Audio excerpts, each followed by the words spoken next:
I didn't have any paint left or nothing, so I got prowling. Sounds kind of perverted, but prowling, yeah.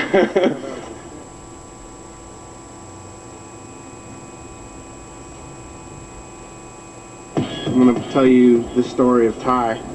So I met him when he was about 18 years old. I've never met anybody with such tenacity and obsession towards graffiti. First time I've ever seen Ty was me and MQ were walking on Market Street, and we noticed this kid doing throw-ups like right out in the open, and he's like screaming to himself, almost like freaking out or spasming or some shit. He did his throw-up, jumped on his bike, bolted out on his bike, and it hit the trash can and flew face first over the trash can and tumbled over his bike. And me and MQ were like, holy shit! And we ran over to him. We were like, holy shit, you're Ty, what's cracking? And he basically became an apprentice to MQ, and MQ just flourished him, and they would do huge fucking massive throw-ups, and all of us were jealous of it too. I mean, straight off the bat, he used to say, you know, fuck your rainbows, and he would basically clown me and Revoke's pieces, you know, because our shit's all pretty, and so we would clown, you know, he'd be clowning our shit, do some blocks. Well, he moved in with Fate and MQ, and he lived basically in a laundry room. One day, we noticed that this area was taped off, and there were detectives. And that night, Ty didn't come home. And then Fate came up to me just bawling, you know, Ty's dead. It was Ty who got killed. How it went was Ty was climbing up these stairs, and this man lived here who had sensors on the stairs and had cameras. And everyone in the neighborhood knew not to fuck with him because he was strapped. And Ty was climbing up, you know, a little kid was climbing up the pole. And he pulled him down off the pole and started beating him down with the butt of the gun. And Ty screamed for his life, no, don't shoot me. And as he flew down the fucking stairs face first, that motherfucker shot my friend in the back of his fucking head. And it all landed where I'm sitting. You know what I'm saying? And so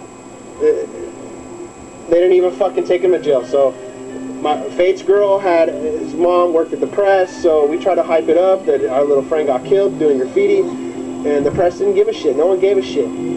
And we even had a memorial, and all the kids in this little area right here in the local scene came over and had a memorial. And he came out here and videotaped us and said, I'll videotape you, I'll shoot you too, look at the brains. And the cops came and kicked us out. And then, you know, we had to go to his funeral. And his parents didn't know anything about him. His parents didn't know the legacy that he left behind that even mattered. You know what I'm saying? They didn't know anything about their own son. And it was sad because his son brought more people together than anybody I've ever seen. I mean, now Ty's name is all over Tokyo by Bennett. Bennett has put up 10,000 King Ty Rest in Peace stickers all over Asia.